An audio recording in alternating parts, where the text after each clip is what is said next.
Hello students, अब आज हम लेक्चर में एक नया टॉपिक सीखेंगे जिसका नाम है सेल्फ इंडक्टेंस। क्या है मतलब इसका? तो बेसिक सा एग्जांपल हम समझते हैं। मान लो मेरे पास एक सोलेनॉइड है, ऐसा कोई मेरे लिए एक सोलेनॉइड है, ठीक, जिसका लेंथ है मान लो L, number of turns per unit length है N, रेडियस है R, ठीक, और इससे करंट पास कर रहा है I। तो I का सेंस ऐसा है, मतलब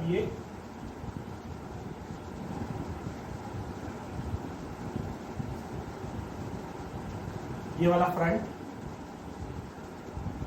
ये वाला। तो सोलेनॉइड से जब भी करंट पास करता है तो मैग्नेटिक फील्ड क्रिएट होता है, जो कि यूनिफॉर्म होता है इनसाइड द सोलेनॉइड। हम लोग फ्लक्स क्या डिफाइन किए? हम लोग फ्लक्स डिफाइन किए हैं B डॉट A, जिसमें क्या डिफाइन किए हैं कि कोई भी लूप अगर है उससे अगर मैग्नेटिक फील्ड पास कर रहा है ना, तो उससे फ्लक्स होगा dot product of magnetic field on area. ठीक है, अब बात करते हैं ये सोलेनॉइड। सोलेनॉइड्स में भी बहुत सारे लूप्स हैं, नंबर ऑफ टर्न्स है। ठीक है, कितने नंबर ऑफ टर्न्स है? N इंटू कैपिटल जो भी लिख रहे हैं L। ठीक, इस सारे टर्न से मैग्नेटिक फील्ड के मतलब सोलेनॉइड की खुद के करंट के चलते जो फील्ड प्रोड्यूस हुआ है वो पास करते हैं। ये आप ऑब्जर्व कर सकते हैं कि जितने भी लूप मैंने बनाए हैं ना, उस लूप से फील्ड लाइंस पास कर रहा है। फ्लक्स का मतलब ये भी होता है number of field lines passing through the given area. तो ये सारे एरिया से फील्ड लाइंस पास होता है। ये फील्ड लाइंस कहां से डेवलप हुए? तो ये फील्ड लाइंस इस सोलेनॉइड से पास होने वाले खुद के करंट के चलते हैं। ठीक है, तो हम क्या इस फील्ड लाइंस के चलते इस पूरे सोलेनॉइड से फ्लक्स निकाल सकते हैं? डेफिनेटली निकाल सकते हैं। कितना होगा? फ्लक्स होगा, ठीक है, एक टर्न से कितना फ्लक्स होगा? तो B इंटू एरिया, मतलब B होगा mu not N I, area कितना होगा? पाई R स्क्वायर, R दिया मैंने, देखिए ये फ्लक्स हुआ एक टर्न से। N टर्न से कितना होगा? N टर्न्स मतलब कि कितना होता है? N होता है N इंटू L, N होता है number of turns per unit length into L, क्या हो जाएगा? N टर्न से कितना फ्लक्स होगा? तो ये हो गया N इंटू L। ठीक, तो टोटल फ्लक्स क्या हो गया? ये हो गया mu not N square pi R square, ठीक है, L इंटू आई, या फिर ऐसे लिख सकते थे म्यू नॉट N स्क्वायर, ठीक है, एरिया L इंटू आई। ये हो गया। मतलब क्या दिखा कि अगर कोई सर्कुलर टर्न है, ठीक है, अगर सर्कुलर कॉइल है ना, उससे अगर हम उसके खुद के करंट के चलते अगर फ्लक्स निकालना चाहें, ठीक, तो वो फ्लक्स जो होगा उसके खुद के करंट से directly proportional. Flux is directly proportional to the I. बाकी ये सब चीजें जो है, म्यू नॉट इस मीडियम का property, N number of turns per unit length, A area of cross section, L length of the solenoid, मतलब कि ये जो है कांस्टेंट होगा फॉर गिवन कॉइल। ठीक है, तो हम इस प्रोपोर्शनैलिटी साइन को हटाएंगे, फाई को क्या लिख सकते हैं? L, where L is a constant. यहाँ पे इस सोलेनॉइड के लिए L क्या होगा? Mu not N square AL, ठीक है, ये हो गया इसके L। और L क्या कहलाता है? L कहलाता है कोफिशिएंट ऑफ सेल्फ इंडक्टेंस।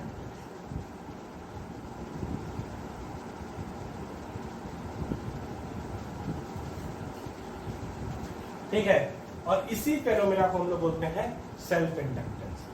ठीक है, the process of linking of flux due to the own current of the coil is known as self inductance. क्या है? Linking of flux through a coil, ठीक है, due to its own current या फिर magnetic field is known as self inductance.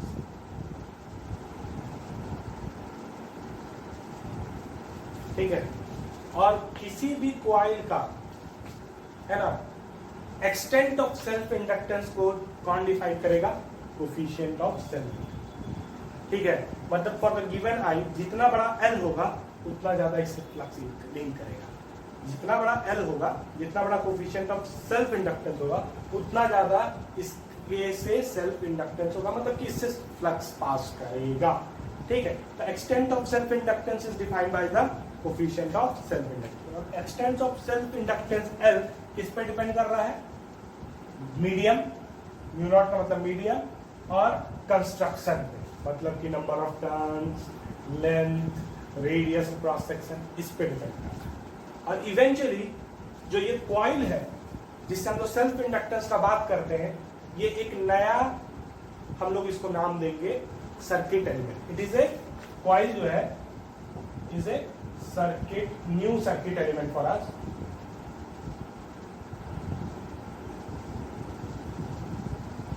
known as inductor. जब हम self inductance का बात करेंगे, है ना, तो हम लोग भूल जाएंगे कि ये सोलेनॉइड है या कोई सर्कुलर टर्न है या कोई दूसरा कॉइल है। हम लोग सिर्फ दिमाग में रखेंगे कि दिस इज ए इंडक्टर। ठीक है, और इसका कोफिशिएंट ऑफ सेल्फ इंडक्टेंस क्या है? एल। तो इससे अगर सिंपल, इससे अगर करंट पास करेगा आई, तो इससे फ्लक्स कितना होगा?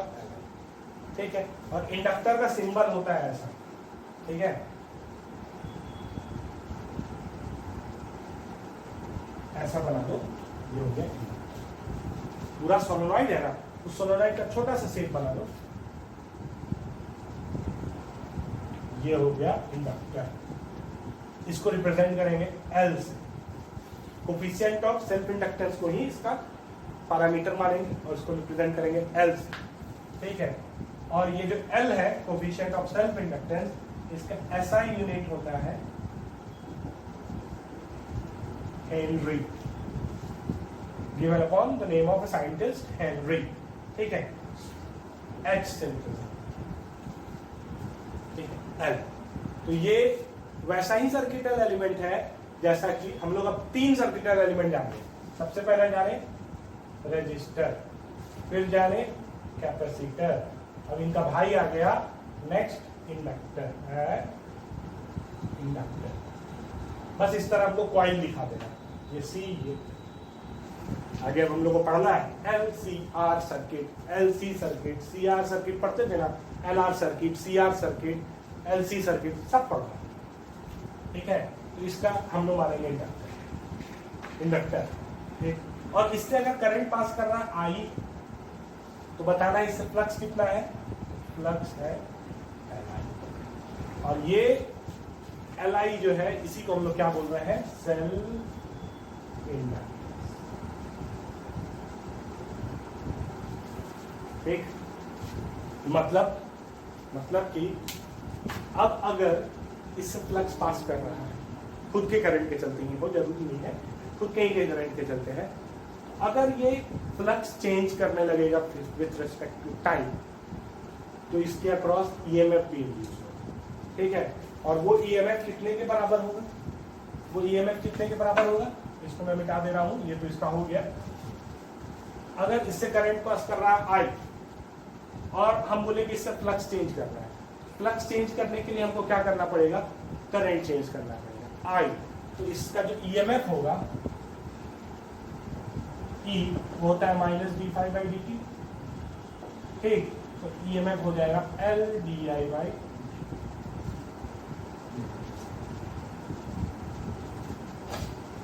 इस कॉइल में जो ईएमएफ इंड्यूस होगा वो होगा minus L D I by.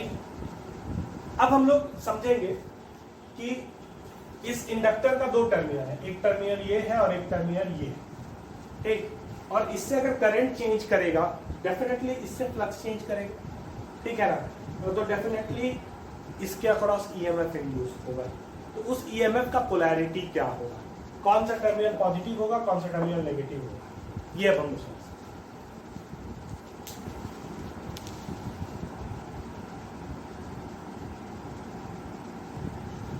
ध्यान, दो इंडक्टर है, दोनों का इंडक्टेंस L है, दोनों से करंट पास कर रहा है I। इससे फ्लक्स कितना होगा Li, इससे फ्लक्स कितना होगा।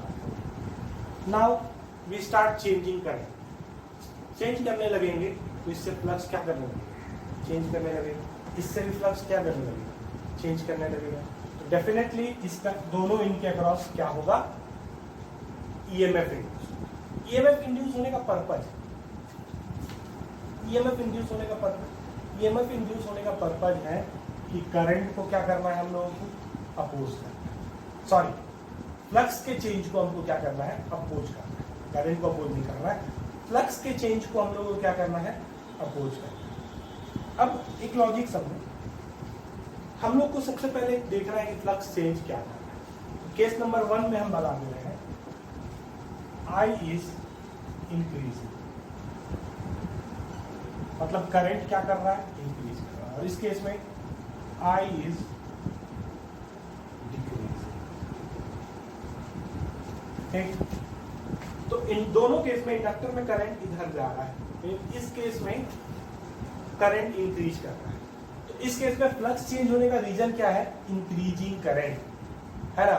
तो ये इंडक्टेंस में का जो ईएमएफ डेवलप होगा उस पर पोलैरिटी कुछ ऐसा आएगा जिसके चलते इससे इंक्रीजिंग करंट को क्या करेगा, वो अपोज करेगा। अपोज करने के लिए ये वाला टर्मिनल पॉजिटिव हो जाएगा, ये वाला टर्मिनल नेगेटिव होगा। ऐसा क्यों, क्योंकि हम ध्यान देना, ये इंडक्टेंस जो है ना, due to changing magnetic flux एक ईएमएफ के सोर्स के जैसा बिहेव करेगा, ईएमएफ के सोर्स। और मैं बोल रहा हूँ ईएमएफ का ये पॉजिटिव टर्मिनल, ये नेगेटिव टर्मिनल है। तो इसको अगर हम ईएमएफ का फॉर्म दें, ये पॉजिटिव टर्मिनल है, ये नेगेटिव टर्मिनल। तो चूंकि ये ईएमएफ का सोर्स है, तो याद रखना सोर्स के केस में करंट कहाँ से निकलता है, पॉजिटिव टर्मिनल से निकलता है, और नेगेटिव टर्मिनल से इंटरनल। अगर ये पॉजिटिव टर्मिनल हो गया, ये नेगेटिव टर्मिनल हो गया, तो इस ईएमएफ के चलते इंड्यूस करंट किधर होगा, इधर।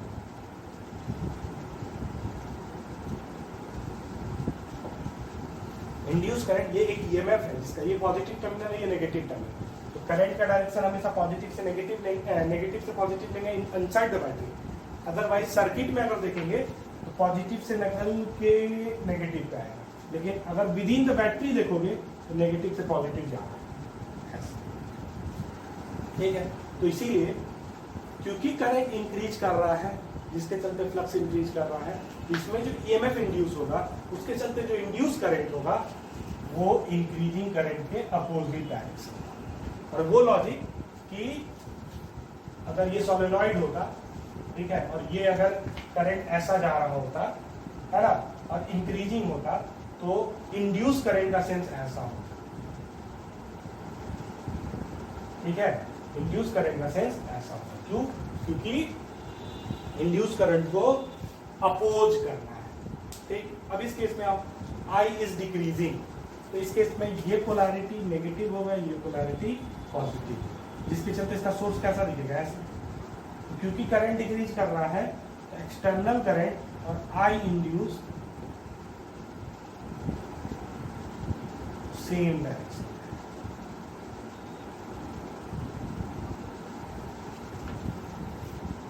ठीक। अब इन दोनों केस में जो ईएमएफ का मैग्नीट्यूड होगा वो कितना होगा, ईएमएफ जो होगा वो होगा minus L D I by D T होता है, लेकिन इसको मॉड ले लेंगे तो सिंपली एल डी आई। क्यों हम सिंपली अब मैग्नीट्यूड के बारे में बात कर रहे हैं, ईएमएफ बराबर L D I by D T, इसलिए क्योंकि मैंने पोलैरिटी दिखा दी, मैंने पोलैरिटी दिखा दी। इस केस में ये हायर पोटेंशियल पे होगा, ये लोअर पोटेंशियल पे होगा, यहां से यहां जाएंगे तो पोटेंशियल फॉल करेगा। इस केस में ये हायर पे होगा, ये लोअर पे होगा, ये हायर पे होगा, इससे यहाँ से यहाँ जाएंगे राइज करेगा। तो डायरेक्शन तो मैंने दिखा दिया ना, इस केस में भी और इस केस में भी। तो मैग्नीट्यूड क्या हो गया, L D I, EMF L D I by D T. लेकिन ध्यान देना एक बात, थोड़ा सा बड़ा इसमें इंटरेस्टिंग चीज है, हम जब सर्किट में इसको डील करेंगे, मतलब मैंने तुमको बताया कि इंडक्टर जो है वो सर्किट एलिमेंट होगा, जिस तरह रजिस्टर हम लोगों को सर्किट में दिखता है उस तरह हम लोग सर्किट में इंडक्टर भी जोड़ेंगे। ठीक है, तो एक बात ध्यान देना, मान लो ये रजिस्टर है, इस पे करंट है आई, तो इस रजिस्टर से करंट जा रहा है आई, तो अब जब भी हम करंट के अलोंग जाते हैं पोटेंशियल का चेंज क्या होता है, minus I. Along the current potential change क्या होता है, माइनस आई। उसी तरह इंडक्टर के केस में जब भी हम अलोंग द करंट मूव किए, और ये अलोंग द करंट जो होगा वो सर्किट का करंट होगा, not induce current, not induce current. ठीक है, हम जब भी करंट के अलोंग बढ़ेंगे तो पोटेंशियल का चेंज हम लोग को हमेशा in the circuit minus L D I by D T है। ठीक, इस केस में भी हमको क्या लेना है, minus L D I by. ठीक, कब, when we are moving along the current, मैंने यहाँ पे लिखा भी है, irrespective of current increasing and decreasing, when we move from one terminal to other along current through inductor, potential change is minus LDI. Always remember. अब तुम्हारे दिमाग में एक संकोच आएगा कि देखो इस केस में जब हम यहाँ से करंट के अलॉन्ग इस टर्मिनल से इस टर्मिनल जा रहे हैं तो ये हायर पोटेंशियल पे है, ये लोअर पोटेंशियल पे है ना, तो यहाँ से यहाँ जब मैं गया तो minus L D I by D T justified है क्योंकि पोटेंशियल फॉल कर रहा है, पोटेंशियल फॉल किया तो negative minus L D I by D T justified. लेकिन इस केस में ये नेगेटिव टर्मिनल है, ये पॉजिटिव टर्मिनल है, हम जब यहाँ से यहाँ जाएंगे है ना तो पोटेंशियल राइज करेगा, तो हमको आंसर में लिखना चाहिए था plus D I by D T, लेकिन हम क्या बोल रहे हैं, यहाँ भी आपको क्या लिखना है, minus L D I by D T. कब, जब हम सर्किट में सॉल्व कर रहे हैं, सर्किट में ये एलिमेंट है। ऐसा इसलिए ना क्योंकि जब इधर देखोगे ये किसका केस है, I is increasing. I is increasing का मतलब होता है D I by D T greater than zero, positive. यहाँ क्या है, I इज डिक्रीजिंग, मतलब कि D I by D T है लेस देन। तो तुम देखोगे कि D I by D T greater than zero, L D I by D T greater than zero, तो माइनस साइन के हिसाब से ये पूरा जो टर्म है वो लेस देन जीरो हो गया, मतलब यहाँ से यहाँ जाएंगे पोटेंशियल विल डेफिनेटली ड्रॉप, यहाँ से यहाँ जाएंगे पोटेंशियल विल डेफिनेटली ड्रॉप। अब इसमें आओ, D I by D T less than zero और यहाँ पे एक और नेगेटिव, तो मतलब minus L D I by D T क्या हो जाएगा, ग्रेटर देन जीरो हो जाएगा। मतलब तुम यहाँ से यहाँ जा रहे हो तो क्या बता रहा है मैथमेटिक्स, कि तुम्हारा पोटेंशियल राइज करेगा। तो ये हमारे लिए बड़ा सहूलियत वाला चीज है कि always when we move along the current you have to write minus L D I by. ठीक है, ये टर्मिनल पॉजिटिव, ये टर्मिनल नेगेटिव, और इसमें जो ईएमएफ इंड्यूस हुआ है उसका मैग्नीट्यूड है L D I by D t. तो जब भी आपको मैग्नीट्यूड लेना है तो simply L D I by D T लिखो, आंसर निकाल दो। लेकिन यहाँ पे हम लोगों को सर्किट में ना हम लोग को मैथमेटिक्स को प्रॉपरली यूज करना है और हम लोग को दिखाना है कि minus L D I by D T कैसे लिखते हैं, along the current minus L D. तो चलो इस चीज को हम लोग यूज करते हुए एक सर्किट हम लोग अब डिस्कस करते हैं। ध्यान दो, एक सर्किट है ना, इसमें दो स्विच बनाए हुए हैं, एक रजिस्टर है एक इंडक्टर है, मैंने नाम दे दिया LR circuit, inductor register circuit. ठीक, एक सोर्स है जिसका ईएमएफ है एक्सटर्नल। ठीक, t इज इक्वल टू 0 पे मैंने ये स्विच को जो है वो क्लोज कर दिया और ये ओपन है, तो मतलब ये वाला पूरा पार्ट जो है मेरा एक क्लोज सर्किट। ठीक, अब इसमें करंट सर्किट में, क्योंकि ये एक सोर्स है तो सोर्स इस सर्किट में करंट ड्राइव करना चाहेगा, डेफिनेटली ड्राइव करना चाहेगा, है ना। तो ध्यान देना, क्या जैसे ही हम स्विच ऑन किए t इज इक्वल टू 0, क्या इस सर्किट में करंट I एग्जिस्ट करना शुरू कर देगा। जैसे इस केस में देखो, तो अगर ये सोर्स है, ये रजिस्टर है, मैं स्विच को जैसे ही क्लोज करूंगा इमीडिएटली इस सर्किट में करंट I होगा और I बराबर क्या होगा, क्या यही चीज हम इस सर्किट के लिए बोल सकते हैं। इस सर्किट और इस सर्किट में क्या डिफरेंस है, इस सर्किट और इस सर्किट में डिफरेंस बस यही है कि इसमें बस हम लोगों ने एक इंडक्टर लगा दिया है, इस इंडक्टर का रेजिस्टेंस 0 है। ठीक है, बस इस रजिस्टर से सीरीज में एक इंडक्टर है, बस यही फर्क है। लेकिन क्या जैसे ही स्विच खोलेंगे तो इसमें करंट हो सकता है, तो हम लोग थोड़ा सा कॉन्ट्राडिक्टरी पाथ वाला में बात करते हैं, इसको कैसे कॉन्ट्राडिक्ट करेंगे हम अपने बातों को। कि मान लो हम लोग मान लेते हैं कि जैसे ही मैंने स्विच ऑन किया और इसमें एक करंट हो गया I और I बराबर हो गया E बन गया, क्यों? क्योंकि इंडक्टर तो जीरो रेजिस्टेंस है, ठीक है ना, ये भी कंडक्टिंग मटेरियल का बना रहता है, पूरा का पूरा जो सर्किट है, ठीक है। फर्क क्या है? फर्क बस ये है कि हम इसको कॉइल कर दिए, अदरवाइज अगर इसको स्ट्रेट कर देते तो ये शॉर्ट सर्किट वाला बात हो जाता है, बस इसको हम कॉइल किए। लेकिन कॉइल करने से क्या फर्क पड़ गया, इंडक्टर बनाने से क्या फर्क पड़ा, ठीक है। तो हमने क्या बोला कि जैसे ही स्विच किया ऑन किए, इसमें करंट कितना हो गया I। तो इस करंट के बारे में बात करते हैं। स्विच ऑन किए और सर्किट में करंट हो गया I, मतलब कितने समय में करंट चेंज किया, डेल्टा टी, और डेल्टा टी टेंड्स टू 0, मतलब इन डेल्टा टी टाइम, इस इंडक्टर से करंट कितना पास करने लगा, रजिस्टर से तो पास कर रहा है, इस इंडक्टर से भी करंट कितना पास करने लगा, I। मतलब ये कि विद इन नो टाइम, है ना, विद इन नो टाइम इस इंडक्टर से करंट 0 से I हो इन डेल्टा टी। मतलब ये L D I by D T जो है, या simply L D I by D T, rate at which current is changing with respect to time, ये हो जाएगा इंफिनिटी, ये हो जाएगा इंफिनिटी। तो ऐसा मतलब कि इसमें जो ईएमएफ इंड्यूस होगा minus L D I by D T, वो क्या हो जाएगा, इंफिनिटी होता है। मतलब ये सोर्स भले ई है, इंडक्टर खुद ब खुद एक ऐसा सोर्स बन गया जिसका ईएमएफ कितना हो गया, इंफिनिटी, ठीक है। तो ये हमारे इस बात को मतलब काउंटर करता है कि इमीडिएटली इस सर्किट में करंट नहीं डलता। जब तुम स्विच ऑन करोगे ना, स्विच जब क्लोज करोगे तो at t is equal to 0,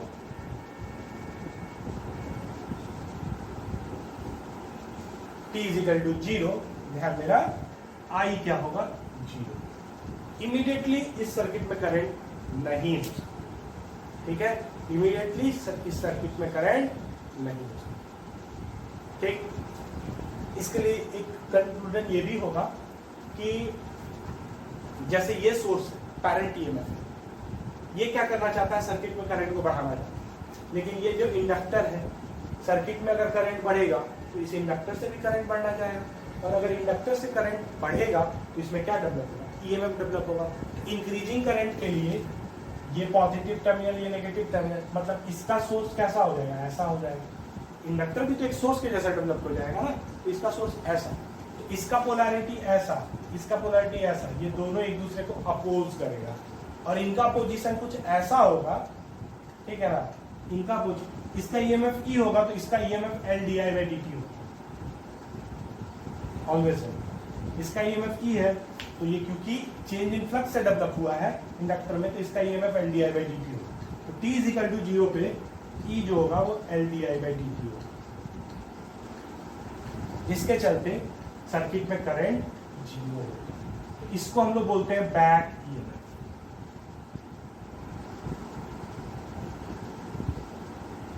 ठीक है, इसको हम लोग बोलते हैं बैक कर, ठीक है। तो T इज इक्वल टू 0 पे इस सर्किट में करंट नहीं, लेकिन ऐसा नहीं है कि ऑलवेज सर्किट में करंट जो है वो 0 ही रहेगा। धीरे धीरे इस सर्किट में करंट डेवलप करना शुरू, धीरे धीरे इस सर्किट में करंट डेवलप करना शुरू, I जो है बढ़ना शुरू करेगा, और eventually peak value E by R जरूर अटेंड करेगा, लेकिन तुरंत नहीं अटेंड करेगा। अब हम लोग समझते हैं at any time T, let us suppose कि इसमें करंट कितना है, I, ठीक है, और ये इंक्रीज कर रहा है, ये इंक्रीज कर रहा है। तो हम लोग एक्सप्रेशन लिखते हैं किसका, हम लोग एक्सप्रेशन लिखते हैं किरचॉफ लॉ, और इस सर्किट को सॉल्व करने का, ठीक है। किरचॉफ लॉ क्या बोलेगा, यहां से शुरू करते हैं, यहां से आ जाएंगे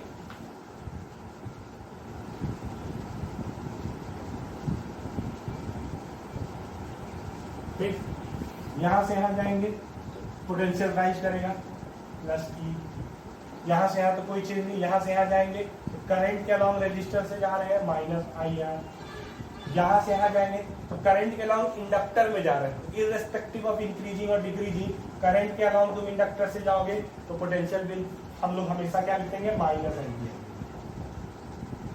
और इवेंचुअली यहाँ पहुंच गए, यहाँ से यहाँ कुछ नहीं, यहाँ से यहाँ कुछ नहीं, यहाँ से यहाँ कुछ नहीं, मतलब कि इक्वल टू, ये मेरा किरचॉफ का लूप रूल हुआ इस सर्किट के लिए at any time t, at any time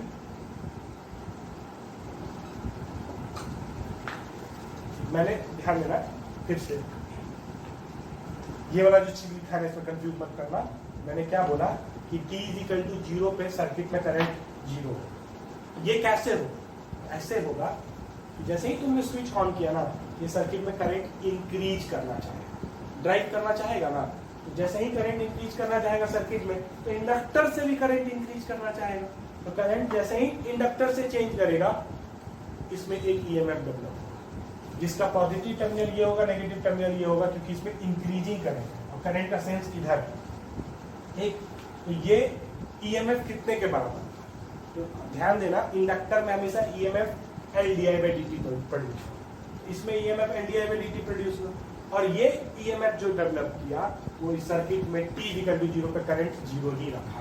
तो इसका मतलब जितना ईएमएफ ये होगा उतना ही ईएमएफ ये होगा, इसलिए इन दोनों को मैंने इक्वेट किया, ठीक है ना। तो D I by D T का वैल्यू कितना रहेगा? t इक्वल टू 0 पे, ये एक्टिव पॉइंट ऑलवेज नहीं रहेगा, ये D I by D T E by L always नहीं रहेगा, सिर्फ t इज इक्वल टू 0। ठीक, अब आते हैं किरचॉफ रूल पे। अब इसको हम लोग सॉल्व करेंगे। क्या लिखा मैंने? e minus I R minus L D I by D T is equal to 0।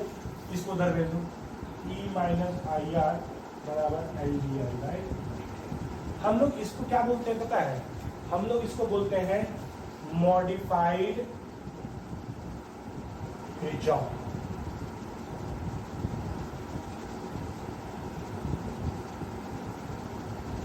E minus I R is equal to L D I by, समझ गए इस चीज को? ठीक है, अब आओ ध्यान देना, हम क्या करेंगे, L को इधर भेज देंगे और E माइनस ई आर को उधर भेज देंगे, कुछ इस तरह। dt को उधर भेजो, L को इधर भेजो, तो क्या आया? और E माइनस आई आर को इधर भेजो,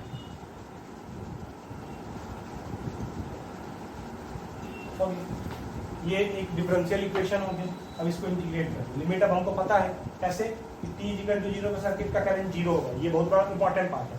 और t इक्वल टू t पे सर्किट का करंट होगा I। ठीक, L constant, E constant, R constant, vary क्या कर रहा है? I इधर dt इधर I।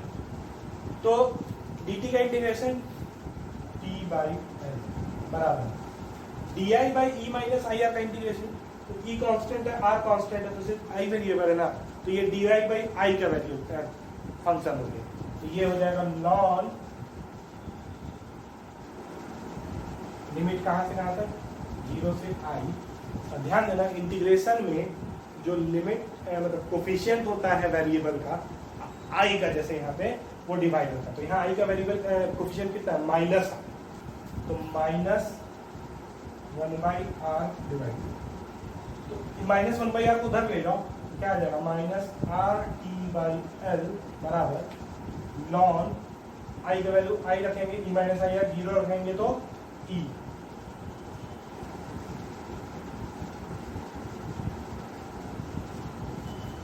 ये फंक्शन बना। ठीक, अब क्या करेंगे? लॉन को उधर ले जाएंगे। ठीक है, लॉन को अगर हम उधर ले जाएंगे क्या इक्वेशन हमारे लिए आएगा? ऊपर से फिर हम मिटा देते हैं।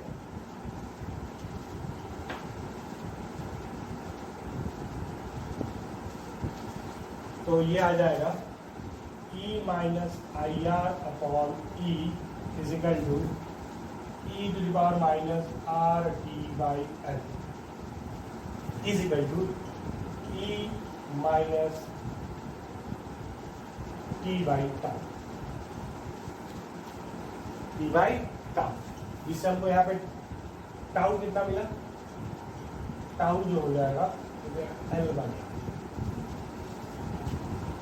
कैपेसिटी। आरसी सर्किट में टाउ जो होता है वो सी आर होता है, ठीक है ना, आरसी। लेकिन एलआर सर्किट में जो टाउ होगा वो एल बाई आर, ठीक है। ऐसे अलग अलग कॉम्प्लिकेटेड सर्किट में टाउ निकालने का थेवेनिन्स लॉ से जो रूल होता है वो यहाँ भी अप्लाई होगा, है ना। तो हर बार एल बाई आर नहीं होगा, कुछ इक्विवेलेंट भी है। आओ अब आओ, ई को उधर भेज दो, ई माइनस आई आर बराबर हो जाएगा E to the power minus R T by L. और इवेंचुअली हम क्या करेंगे, आई आर को उधर भेजेंगे, इसको इधर भेजेंगे, E 1 minus E to the power minus R T by L is equal to I are.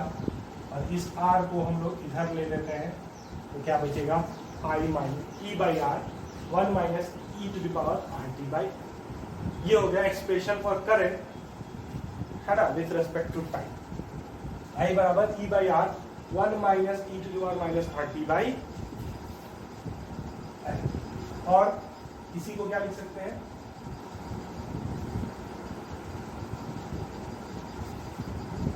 आई बराबर ई by R 1 minus E to the power minus tau है। This is the expression for current, ठीक है ना, as a function of time. अब देखते हैं क्या current का वैल्यू आता है इस इक्वेशन के हिसाब से। At T is equal to 0, at T is equal to 0, तो आई कितने के बराबर आ जाएगा, 0 डाल दो, 0 डालोगे ई टू द पावर 0 1 हो जाएगा, 1 माइनस 1 0 हो जाएगा, मतलब 0। At T is equal to infinity, ठीक है, आई का वैल्यू इंफिनिटी डालोगे तो ये पूरा टर्म 0 हो जाएगा, ई बाई। तो इससे क्या पता चला, इससे पता चला ना कि जिस मोमेंट पे तुमने सर्किट को क्लोज किया, that is at T is equal to 0, circuit में कोई करंट नहीं रहा, आई इज इक्वल टू 0, मतलब inductor terminal behaves like open circuit। Open ही सर्किट में करंट 0 होता है ना, तो ये दोनों जो टर्मिनल है इंडक्टर का, ये एक ओपन सर्किट के जैसा बिहेव करेगा, इसीलिए सर्किट में कोई करंट नहीं। लेकिन at T is equal to infinity, है ना, सर्किट में करंट कितना है, ई बाई आर, सर्किट का ईएमएफ ई, रेजिस्टेंस आर, तो ई बाई आर, मतलब धीरे धीरे धीरे धीरे करंट अपने पीक वैल्यू को अटेंड किया, लेकिन इमीडिएटली नहीं। आपको नॉर्मल रेजिस्टिव सर्किट में इमीडिएटली तुम करंट पीक वैल्यू अटेंड कर लोगे, लेकिन इंडक्टर लगा देंगे तो चीजें जो है वो धीरे धीरे धीरे अटेंड होंगी, ठीक है ना। क्यों, क्योंकि इंडक्टेंस जो है ना वो उससे फ्लक्स अगर चेंज करेगा तो डेफिनेटली उस चेंजिंग फ्लक्स को अपोज करेगा। कौन बोलता है, ये लेंज लॉ बोलता है। तो उस अपोजिशन के चलते ये डिले हो रहा है, उस अपोजिशन के चलते ये डिले हो रहा है, लेकिन इवेंचुअली तुम्हारा पीक वैल्यू अटेंड होगा। At T is equal to infinity, inductor terminal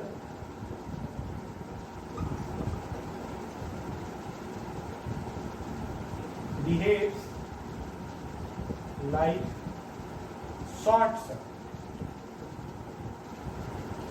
मतलब ऐसा लग रहा है कि इन दोनों टर्मिनल के बीच में कुछ है ही नहीं, एक शॉर्ट वायर है जिसके चलते इस सर्किट का रेजिस्टेंस आर है, ईएमएफ ई है, सर्किट का करंट ई है। तो इस चीज को याद रखना, सवाल बनाने में काम आएगा। इस चीज को याद रखना सवाल बनाने में, ठीक है। तो ये इक्वेशन है, ये सब चीजें हैं, और भी हम लोग कुछ कुछ इसमें एनालाइज करते हैं। अब ये क्वेश्चन देखो, find the expression for potential drop across resistor and inductor as a function of time. याद रखना रजिस्टर के अक्रॉस डेल्टा वी जो होगा वो होगा डेफिनेटली आई आर। कौन पॉजिटिव होता है कौन नेगेटिव होता है, तो सिंपल सा है, ये टर्मिनल पॉजिटिव होगा ये नेगेटिव, क्योंकि अलोंग द करंट ड्रॉप आई। आई तुमको पता है, ये आर से इंटू कर दोगे तो क्या आ जाएगा, डेल्टा वी बराबर E 1 minus e to the power minus simply. तो at t is equal to 0 delta v कितना होगा 0। क्यों? क्योंकि t इज इक्वल टू 0 पे जब करंट ही नहीं है तो इससे पोटेंशियल चेंज क्या होगा। और at t is equal to infinity delta v जो होगा वो मतलब सारा का सारा पोटेंशियल इसी में होगा। नेक्स्ट आते हैं इंडक्टर से। तो इंडक्टर के अक्रॉस डेल्टा v जो होगा वो और कुछ नहीं, उसका खुद का ईएमएफ भी होगा। ये क्वेश्चन ऐसे भी पूछा जा सकता है, find the expression for EMF as a function of time through the inductor. Induce EMF as a function of time. EMF E जो भी है वो क्या होगा, तो हम लोग डायरेक्शन नहीं देख रहे हैं, डायरेक्शन तो हम लोग को पता ही है, मैग्नीट्यूड पे बात करेंगे। सर्किट में मैंने बोला है कि minus L D I by D T लेके चलना है, अदरवाइज इसका मैग्नीट्यूड क्या रहेगा L D I by D. ठीक है, L D I by D T या फिर ई माइनस आई आर। ठीक है, तो इससे निकालते हैं। आई आर हो गया डेल्टा वी, ई से माइनस कर दो आई आर को, ई माइनस आई आर की जगह पे लिख रहे हैं E 1 minus E to power minus T by tau. कितना आ जाएगा, ये तोड़ोगे तो ई कैंसिल हो जाएगा, तो सिंपली आ जाएगा ई माइनस टी बाई टा।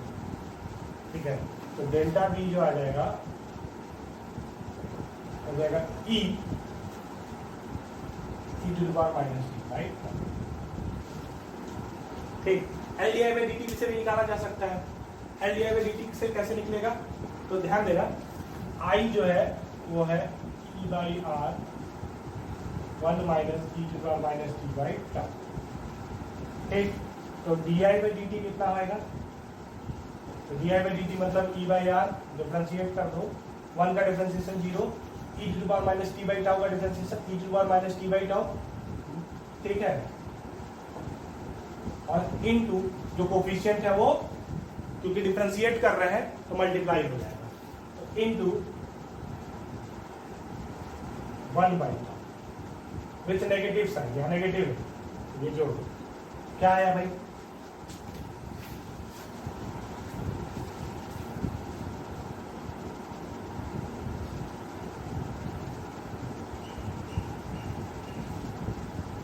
क्या आया, इसको मिटाना था। क्या है D I by D T E by R tau E to the power minus T. Tau कितना है L by R, L by R डालोगे E by L E to the power minus T by tau जो है simply D I by D T. कई बार ना ये भी पूछ सकते हैं, इसको भी याद रखो, या फिर इसको याद रखने के लिए इतना टेंशन नहीं लेना है। तुमको क्या निकालना है, L D I by D T, इस एल को इधर लेना, ये एल हो गया, ये हट गया, आ गया same expression. T is equal to 0 पे L D I by D T का वैल्यू कितना होगा, टी इज इक्वल टू 0 पे ये 1 हो जाएगा ई, और T is equal to infinity पे L D I by D T का वैल्यू कितना होगा, तो ये हो जाएगा तुम्हारा 0। ठीक, तो कई बार क्वेश्चन ऐसे पूछ देगा कि t इज इक्वल टू 0 पे D I by D T का वैल्यू कितना होगा, तो t इज इक्वल टू 0 पे D I by D T का वैल्यू होगा e upon L. t is equal to 0 पे ध्यान दीजिएगा, हाँ t is equal to infinity पे D I by D T का वैल्यू कितना होगा, तो 0। तो ये चीजें पूछी जा सकती है, D I by D T पूछा जा सकता है, L D I by D T पूछा जा सकता है, ये पोटेंशियल ड्रॉप अक्रॉस रजिस्टर पूछा जा सकता है, या फिर करंट पूछा जा सकता है। बात बाकी ध्यान देना, ग्राफ बनाना बड़ा इजी है।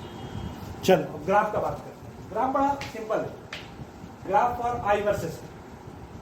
ठीक है, आई वर्सेस टी का मतलब करंट वर्सेस टाइम का निकालना है। तो करंट टी इक्वल टू 0 पे 0 था, टी इक्वल टू इंफिनिटी पे मैक्सिमम था, मतलब करंट ऐसा होगा।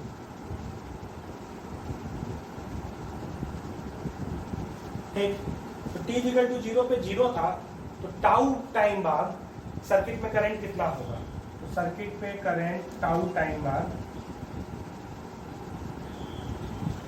है ना, अपना मैक्सिमम का 63% रहेगा। ये सब डाटा जो है ना वो पुट करके हम लोग निकाल सकते हैं।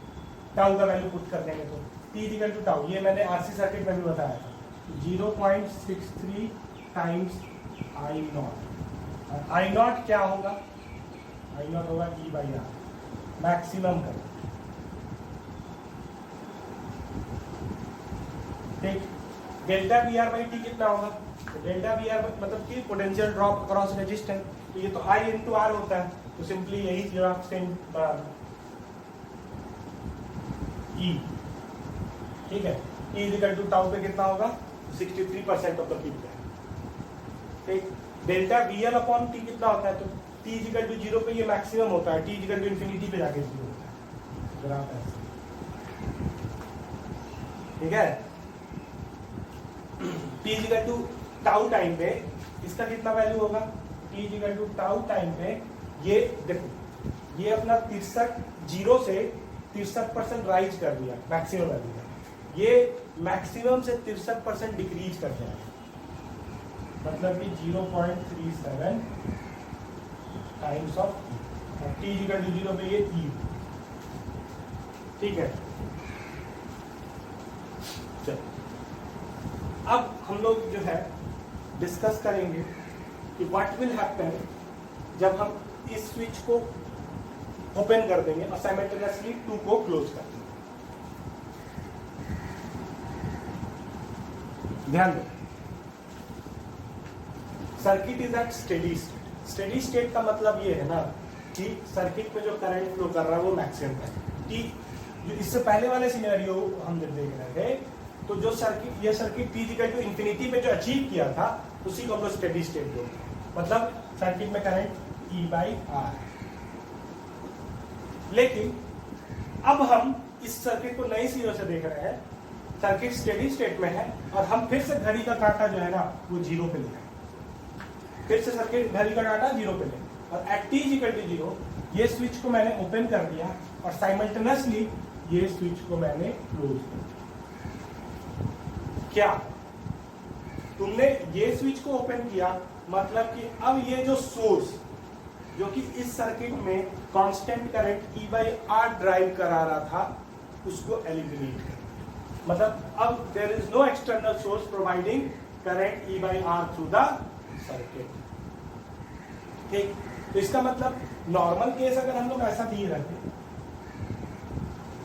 मान लो ऐसा रहता, ऐसा रहता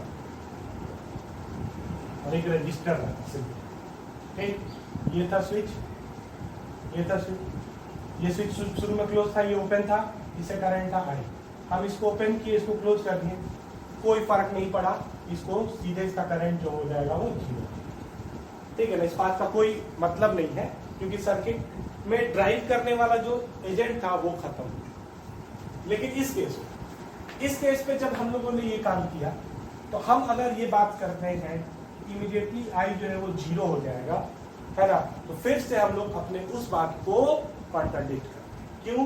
क्योंकि अगर इमीडिएटली I 0 हो गया मतलब डेल्टा T टेंड्स टू 0, मतलब कि di/dt टेंड्स टू इंफिनिटी, मतलब इस इंडक्टर से करंट कितना पास कर रहा था, स्विच 1 जब क्लोज था T इक्वल टू 0 से जस्ट हल्का सा पहले इस इंडक्टर से करंट पास कर रहा था I बराबर E/R, ठीक है ना, या इसको हम I0 लिख देते हैं, पीक वैल्यू होता है ना, ये पीक वैल्यू I0 बराबर E/R।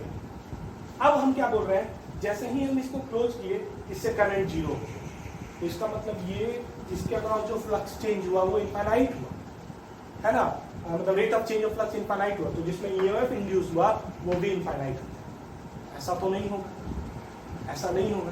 तो जैसे ध्यान देना क्या एक्चुअल सिनेरियो होगा जब तुम स्विच को क्लोज करोगे, ठीक है ना, तो सर्किट में टेंडेंसी डेवलप करेगा करंट का डिक्रीज करने, तो करंट का डिक्रीज करने का अगर जैसे ही टेंडेंसी डेवलप होगा तो करंट का डायरेक्शन इधर है, तो ये टर्मिनल नेगेटिव हो जाएगा, ये टर्मिनल पॉजिटिव हो जाएगा, मतलब EMF कैसा हो गया, ऐसा। इसका यूएफ कितना होगा एल डी आई बाई, और ये L D I by D T क्या इंश्योर करेगा, ये L D I by D T ये इंश्योर करेगा कि इस इंडक्टर से उस इंस्टेंट इमीडिएटली करंट चेंज ना करे, तो उस इंस्टेंट इससे करंट कितना होगा आई नॉट। तो भाई जब स्विच t इक्वल टू 0 से पहले ये आई नॉट ये सोर्स ड्राइव कर रहा था, लेकिन t इक्वल टू 0 पे जस्ट क्लोज करने के जस्ट बाद इमीडिएटली इस सर्किट में इस इंडक्टर से ये करंट आई नॉट ये इंडक्टर ड्राइव कराएगा। किस डायरेक्शन से, सेम डायरेक्शन। कौन ड्राइव कराएगा, ये इंडक्टर ड्राइव कराएगा। क्यों, क्योंकि rate of change of flux इसमें क्या डेवलप कर देगा, ईएमएफ डेवलप कर देगा। एलडीआई में कितना ड्राइव कर रहा है, आई नॉट ड्राइव। अब लेकिन क्या ये आई नॉट हमेशा के लिए परसिस्ट करेगा, नहीं, धीरे धीरे ये करंट इससे डिक्रीज करना लगेगा, धीरे धीरे इससे करंट डिक्रीज करने लगेगा, और eventually at the infinity time current कितना हो जाएगा, 0। लेकिन at T is equal to 0, ठीक है, सर्किट में जो करंट रहेगा वो वही रहेगा। सर्किट नहीं बोलते हैं ऐसे, अभी हम लोग कॉम्प्लेक्स सर्किट भी करेंगे, ठीक है ना। इंडक्टर से जो करंट रहेगा वो वही रहेगा, कितना, ठीक है। क्यों, क्योंकि ये खुद सोर्स के जैसा काम करने लगेगा। इसका पोलैरिटी ये नेगेटिव ये पॉजिटिव ऐसा होगा कि यही ड्राइव करेगा, इंड्यूस करंट ड्राइव करेगा। समझ गए बात को। लेकिन इवेंचुअली ये धीरे धीरे घटेगा और किसी टाइम टी पे ये कितना हो जाएगा, आई एट टाइम टी। तो इक्वेशन क्या लिखोगे, तो किरचॉफ लॉ लिखते हैं।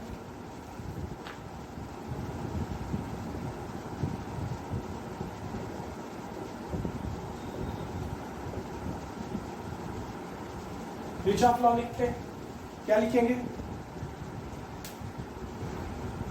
यहां से शुरू करते हैं। यहां से यहां कोई रेजिस्टेंस नहीं, कोई एलिमेंट नहीं, कोई पोटेंशियल ड्रॉप नहीं। यहां से यहां तो करंट के अलाउंग जा रहे हैं, माइनस आ गया।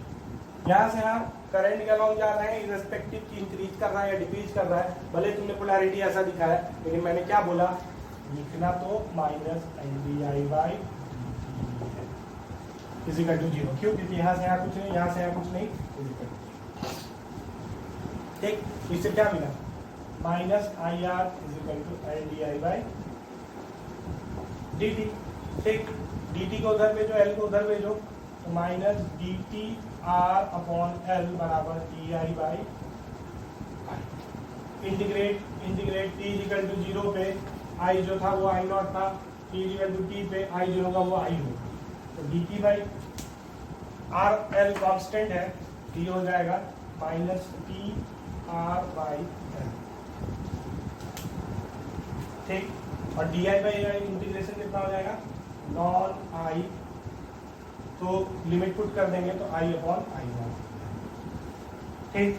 नॉन को उधर भेज दो, E to power minus T R by L is equal to I और इधर आई नॉट। या इवेंचुअली क्या लिखोगे, T is equal to T पे आई बराबर जो होगा वो होगा आई नॉट, ठीक है, E to the power minus T by tau. Tau कितना है, L by R. Tau divide होता है ना, तो डिवाइड वाला जो होगा वो न्यूमरेटर रहेगा, एल बाई, ये एक्सप्रेशन आया कर। बाकी सब चीजें निकालते हैं। तो टी इक्वल टू 0 पे ये सिचुएशन है, टी इक्वल टू इन्फिनिटी पे क्या आएगा, तो इन्फिनिटी अगर डाल देंगे ना तो ये वाला पूरा टर्म 0 हो जाएगा, तो करंट क्या हो जाएगा, 0। इवेंचुअली आई जो हो जाएगा वो 0। तो इसको हम लोग बोलेंगे डीके सर्किट, मतलब current will go on decaying, घटता जाएगा। इससे पहले वाला जिसमें सोर्स था उसको हम लोग ग्रोथ सर्किट बोलते हैं, मतलब current goes on growing till reaches to the maximum value at infinity, है ना। इस केस में current goes on decaying till reach to the value 0 at its t is equal to infinity, ठीक है, i is equal to 0। फिर से वही question आएगा, क्या आएगा, potential drop across delta V R, potential drop across resistance, तो वो हमेशा आई आर रहेगा। आई कितना है, ये आर कितना है, तो I naught R E to the power minus T by. देखो अब यहाँ पे ना आई नॉट को नहीं लिख रहे हैं ई बाई आर। उसका रीजन ये है कि हम अभी आप लोगों को समझाने के लिए ये सर्किट एक ही दिखा के दोनों चीज समझा रहे हैं, लेकिन आप जब क्वेश्चन बनाएंगे ना तो कई बार जो है चीजें सिर्फ और सिर्फ ऐसी दी रहेंगी कि सर्किट में पहले से करंट था आई नॉट और ये डीके करने लगा, तो उसमें तुमको ई बाई आर थोड़ी लिखना, तुमको आई नॉट के टर्म में ही चीजों को समझना होगा। ठीक है, यहाँ पे अगर हम आई नॉट का वैल्यू ई बाई आर रख दें तो ये ई आ जाएगा। ठीक है ना, तो अब हम रख देते हैं डेल्टा वी आर बराबर ई by R into R E to power minus T by tau. तो कितना आ जाएगा ये e to the power minus T by tau. चलो डेल्टा वी एल कितना होगा, या इसको देख लो t is equal to zero पे, t is equal to zero पे ये हो जाएगा जीरो, मतलब e to the power zero one, मतलब कि डेल्टा वी आर बराबर हो जाएगा ई। T is equal to infinity पे ये भी क्या हो जाएगा जीरो। अब आओ डेल्टा वी एल, एक चीज याद रखना, L D I by D T बराबर है माइनस आई एल। तो मॉड में अगर देखोगे ना तो हमेशा डेल्टा वी एल बराबर डेल्टा वी आर होगा। ठीक है, क्योंकि सर्किट में यही दोनों एलिमेंट इसके इस वाले फॉर्म के, otherwise delta V L L D I by D T होगा ही। तो डेल्टा वी एल बराबर तुम इसका पहले करो D I by D T,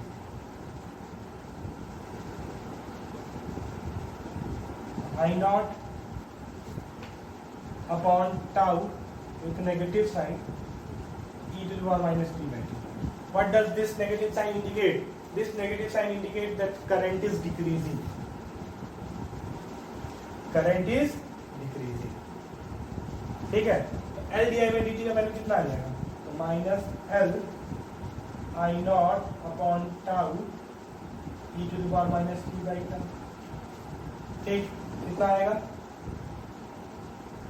I not tau को रखेंगे एल बाई आर, तो ये आ जाएगा minus I naught R E to power minus two by. Same चीज देखो, ये जो मैंने लिखा है यहाँ पे है ना, L D I by D T बराबर माइनस आई आर होगा ये चीज। ठीक है, क्योंकि हम लोग सब इस डेरिवेशन में ही क्या लिखे थे, minus I R minus L D I by D T is equal to zero. तो माइनस आई आर बराबर क्या होगा, एल डी आई।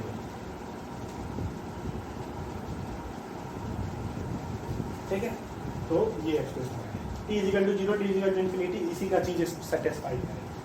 ठीक, तुमको क्वेश्चन पूछ सकता है कि t is equal to zero पे D I by D T का वैल्यू क्या होगा। ठीक है, T is equal to infinity पे D I by D T का क्या वैल्यू होगा, ये सब हम लोग उसी तरह निकालते हैं। अब सोचने वाली बात यहाँ पे ये है, ठीक है ना, कि जब हम t इक्वल टू जीरो पे इस सोर्स को डिस्कनेक्ट कर दिए, फिर भी t इक्वल टू इंफिनिटी तक इस सर्किट में करंट भले डिक्रीज कर रहा था, आई नॉट से भले जीरो हो गया, लेकिन इस सर्किट में करंट था, मतलब कि रेजिस्टेंस के थ्रू करंट था, t इक्वल टू जीरो से लेकर t इक्वल टू इंफिनिटी तक। और अगर इस रेजिस्टेंस से करंट था, ठीक है ना, इसका मतलब इस रेजिस्टेंस से हीट का भी लॉस हो रहा होगा। ओके, तो हमको निकालना है heat loss during the process, total heat loss. तो मैं मिटा दूं इसको, हाँ, तो टोटल हीट लॉस जो होगा वो कैसे निकलेगा, तो सिंपल सा लॉजिक लगेगा कि अगर एट टाइम t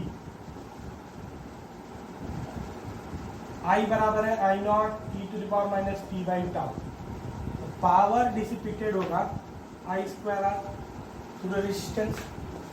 ठीक है, और इसको हम लोग लिखते हैं d H by D t, तो डी एच बराबर क्या आ जाएगा, I square R d t. ठीक है, इसको क्या लिखोगे, I naught square e to the power minus two t by tau into d t. ठीक है, तो आई नॉट पीक वैल्यू है, आर रेजिस्टेंस है, ये सब कांस्टेंट है, इसको बाहर करो। e to the power minus 2t by tau dt integrate t equal to 0 पे 0 heat, t equal to infinity पे मैक्सिमम, तो dh का integration h I naught square r, ठीक है। e to power minus t by 2 का 2t by tau का integration इतना ही होगा, e to the power minus 2t by tau, लेकिन जो कोफिशिएंट है वो डिवाइड हो जाएगा, मतलब divided by 2 into tau with negative sign. अब इसको हमको लिमिट लगाना है 0 से इंफिनिटी, ठीक है ना। तो 0 इंफिनिटी रखोगे तो ये 0 हो जाएगा, 0 रखोगे तो 1 हो जाएगा, तो 0 minus 1 minus 1 minus 1 minus 1 plus हो जाएगा। तो इधर आ जाओ, h बराबर आ जाएगा, इससे जो माइनस 1 आएगा वो माइनस माइनस प्लस हो जाएगा, I naught square r by r into tau by 2, ठीक। टाउ कितना है l बाई r, h बराबर क्या हो गया I naught square r into l by r upon tau, R R cancel, क्या आ जाएगा half l I naught square. Heat कितना आया, हाफ l आई नॉट। इससे हम लोग को क्या पता चला, हीट लॉस हो रहा है, हीट इज एनर्जी लॉस हो रहा है, किसमें, रजिस्टर में। तो कोई ना कोई सर्किट में ऐसा एलिमेंट होगा जो कि सर्किट में एनर्जी प्रोवाइड होगा। जब एक हाथ से एनर्जी मिलेगा तभी ना एक हाथ से एनर्जी जाएगा, लॉस होगा। और तुमको पता है कि एक्सटर्नल सोर्स इस पर लगा नहीं हुआ है, तो जो भी हीट इस रजिस्टर में डिसिपेट हो रहा है वो कौन प्रोवाइड कर रहा है, वो प्रोवाइड कर रहा है ये इंडक्टर। तो रजिस्टर में कितना हीट डिसिपेट किया, half l I naught square. तो इंडक्टर में कितना एनर्जी दिया, हम बोलेंगे half l I naught square. मतलब कि इस इंडक्टर में टोटल एनर्जी कितना मौजूद है, हाफ l आई नॉट। क्यों, क्योंकि जब t इक्वल टू 0 पे तुमने इसको डिस्कनेक्ट किया, ठीक है, उसके बाद ये कोई फर्दर एनर्जी प्रोवाइड नहीं, तो इस पे जो डिसिपेट किया वो सारा का सारा इसमें डिसिपेट, मतलब कि इसने दिया, तो इसमें डिसिपेट किया half l I naught square, तो इसने दिया half l I naught square. मतलब कि जिस मोमेंट, सिंपल सा लैंग्वेज में, जिस मोमेंट तुम इसको डिस्कनेक्ट किए उस मोमेंट इस इंडक्टर में half l I naught square energy मौजूद था, ठीक है ना। अब तुमको एक नया इंडक्टर का फीचर पता चला, रजिस्टर, कैपेसिटर, ठीक है। रजिस्टर में सिर्फ हीट डिसिपेट होता है, लेकिन कैपेसिटर जो होता है वो इलेक्ट्रिकल एनर्जी स्टोर करता है इन टर्म्स ऑफ चार्ज, ठीक है ना, Q square by 2c। Similarly एक इंडक्टर जो है L और उससे अगर करंट है I, ठीक है, इंडक्टर है L जिससे करंट पास कर रहा है I, तो इसमें एनर्जी स्टोर है। कौन सा एनर्जी, मैग्नेटिक एनर्जी।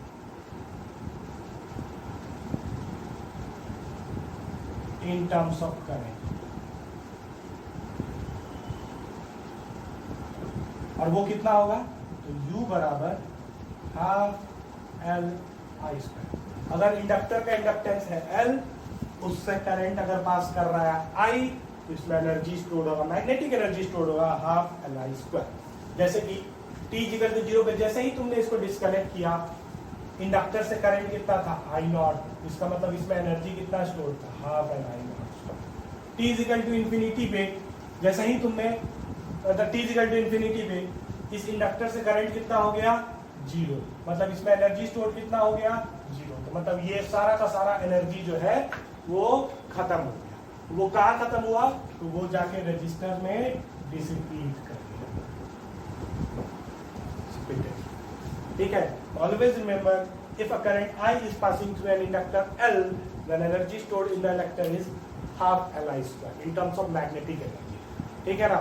तो T is equal to 0 पे ये भी क्वेश्चन पूछ सकता है, एक्सप्रेशन फॉर, है ना, इसमें पूछ रहे हैं हम एक्सप्रेशन फॉर U. ठीक, तो U क्या होगा? Half Li square. अगर करंट I है, I क्या है? I naught e to power minus T by two, half I L I naught square e to the power minus 2t by. This is the expression for energy stored in the inductor. T is equal to 0 पे half L I naught square, T is equal to infinity पे 0. आज के lecture में बस इतना ही.